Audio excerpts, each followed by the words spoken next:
Здравствуйте, дорогие друзья! Я рада вас приветствовать на моем канале. Сегодня в данном видео я хочу поделиться с вами очень ценным и полезным рецептом.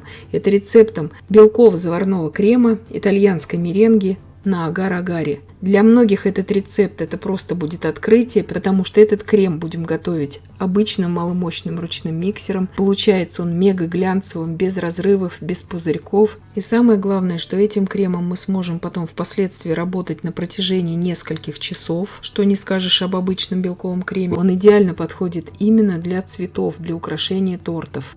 Для этого рецепта я разделяю 4 яйца на желтки и белки. Яйца у меня здесь среднего размера, весом без скорлупы примерно по 50 грамм. И нужно смотреть, чтобы ни капли желтка не попало в белки. Сейчас я отливаю в эту миску, где я уже буду взбивать крем, 120 грамм белка. Естественно, яйца я предварительно хорошо промываю и обязательно дезинфицирую их спиртом, то есть скорлупу яиц. Вся посуда, в которой мы работаем с этим кремом, должна быть полностью обезжирена. Здесь у меня на 3 грамма больше, но это не критично.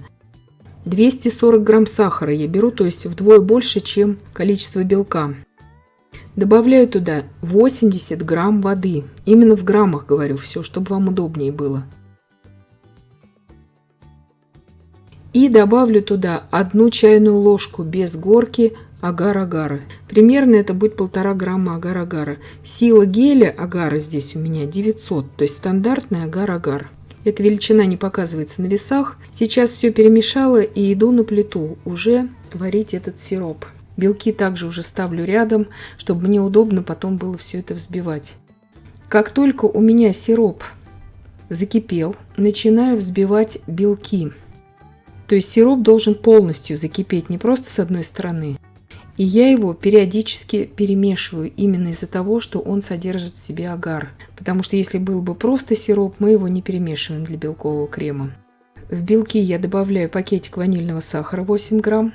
И вот с момента, как у меня закипел сироп, я буду взбивать белки примерно 1 минуту 20 секунд. Сироп постоянно варю на полном огне. Когда у меня прошла минута 20 секунд, я добавляю 1/4 чайной ложки лимонной кислоты в сироп. Это нужно сделать обязательно, иначе крем будет приторным. Довожу сироп до температуры 115 градусов Цельсия, это примерно еще 30 секунд проходит.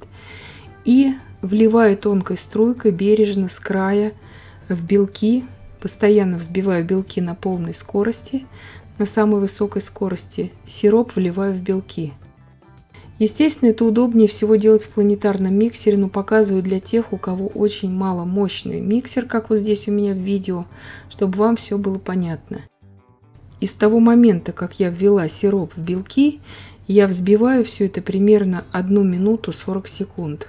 То есть взбивать это гораздо быстрее с агаром, чем без агара. Я перешла здесь просто на стол, чтобы вам было более понятно. И смотрите, уже даже, можно сказать, в начале взбивания уже начинают образовываться пустоты.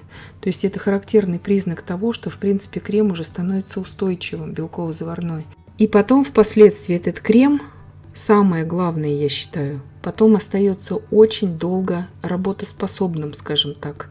Потому что если вы уже работали когда-то с белково-заварным кремом, я с ним работаю очень много лет, то есть я имею огромный опыт работы с белково-заварным кремом. И я смело могу сказать, что через 1,5 часа вот цветы вот такого формата, который я вам сейчас покажу впоследствии в видео, сделать будет практически невозможно из обычного крема. Такие устойчивые, такие хорошие. Вот такой прекрасный, мега устойчивый крем спустя буквально минуту 40 секунд взбивания у меня получился. Посмотрите, какой глянцевый, практически без пузырьков. Вот это тоже немаловажно. Это очень хороший признак у крема. Я сразу сейчас перекладываю это все в кондитерский мешок. Насадка у меня здесь 336. И отсаживаю из этой насадки как бы шапочки у капкейков. Сразу хочу сказать, этот крем не зефир. Это белковый заварной крем. Просто с небольшим добавлением агар-агара. То есть на вкус это обычный белково-заварной крем. Он не застывает, как крем швейцарская меренга со временем. То есть он не покрывается корочкой. Это обычный белковый крем, но более устойчивый. И его можно более длительно использовать в работе. Посмотрите, практически без пузырей этот крем. насколько он глянцевый, насколько он красивый получается. Только могу рекомендовать его использовать в работе. Я просто покрывала здесь слегка маслом эту поверхность растительным, поэтому плохо держатся они, вот эти вот шапочки. Но я думаю, что здесь все и так понятно. То есть очень красивый, очень устойчивый, и буквально меньше, чем за 2 минуты взбивания крем у нас получился таким маломощным миксером. Он не течет, он не расплывается. Его также можно использовать и для цветов, и для выравнивания тортов. Ну, естественно, для украшения капкейков, шапочек у капкейков. Сейчас покажу, как делать цветы. Цветы буду делать намеренно очень большие, для того, чтобы вы посмотрели, что даже такие огромные цветы прекрасно держатся. Насадка здесь у меня 874, большая роза. Делаю сейчас такую обычную садовую розу. Крем окрасила просто в розовый цвет. На моем канале уже есть несколько видео по приготовлению белково-заварного крема и в планетарном миксере, и ручным миксером, и вообще без весов и без термометра. В плейлисте рецепты кремов можете пройти и посмотреть, найдете для себя рецепт. Я намеренно сделаю здесь огромные цветы, как я уже сказала, потому что маленькие цветы, они гораздо более удобно делаются, они гораздо более проще держат форму, поэтому вот такие вот огромные цветы размером с ладонь и больше, их, конечно, труднее делать, и в плане формы они будут хуже держать форму со временем, но из этого крема они прекрасно будут держать форму. Итак, у меня прошло 1,5 часа. Вот так выглядит моя роза. Она прекрасно держится на поверхности. И сейчас крем у меня уже постоял на столе. То есть я его не убирала ни в теплое место, как зефирную массу. Никуда, вот как у меня было. В помещении у меня примерно 24 градуса Цельсия. Вот такой прекрасный крем спустя 1,5 часа. Я сейчас буду из него отсаживать тюльпаны с большим количеством тычинок. Вот так выглядит белый неокрашенный крем спустя 1,5 часа.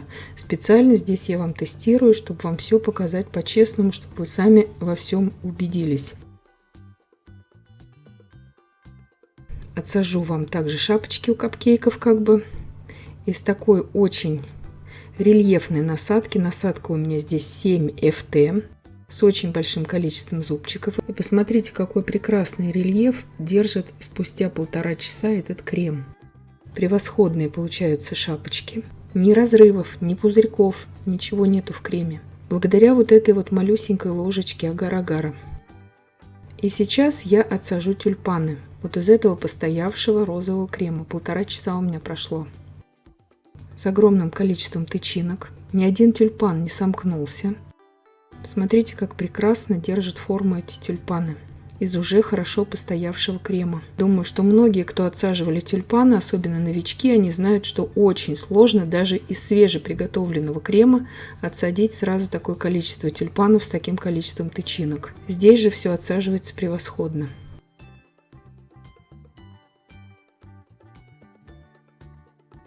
Такие прекрасные тюльпаны. Я вам сейчас ближе покажу.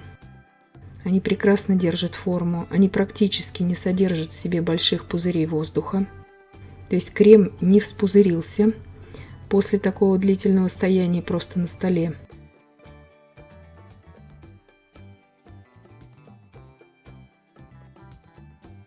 Остатки белого крема здесь я уже смешала все, что у меня оставалось. Окрасила в желтый цвет и делаю огромную садовую розу, чтобы вы посмотрели, как спустя 1,5 часа этот крем превосходно держит форму, даже на таких просто гигантских цветах. Делаю розу просто огромного размера. Делаю я также это намеренно, потому что маленькая роза будет держаться, такая огромная уже не будет держаться из белкового крема, то есть больше, чем моя ладонь. Садовая роза такая. И сейчас эту розу я обратно сгрузила в эту же миску и буду делать из нее ни много ни мало хризантему. И тоже очень большую. То есть хризантема, которая уже, в принципе, 3-е использование крема у меня идет. Этого же я просто его постоянно перемешиваю и делаю новые цветы из него. Насадка номер 80, обычная хризантема. Посмотрите, спустя 1,5 часа 3-е использование крема, как он прекрасно держит форму. Я думаю, что это просто для многих открытие. Очень хорошо держит форму. Огромный цветок. Тоже делаю намеренно огромный такой цветок. И посмотрите, какой шикарный цветок у нас в итоге получится. Спустя уже столько времени. Ни разрывов, нигде ни пузырей больших. Вот такая прекрасная огромная хризантема. Вообще, по обыкновению, хризантема цветок капризный. Он делается, как правило, из самого свежего крема. То есть сварили крем и сразу делаем хризантему. Здесь же спустя 1,5 часа уже 3-е использование крема. Вот такой прекрасный цветок. И я надеюсь, что видео было полезным и познавательным. Подписывайтесь на мой канал, ставьте лайки, пишите комментарии. Я всем желаю больших успехов и до встречи в новых видео.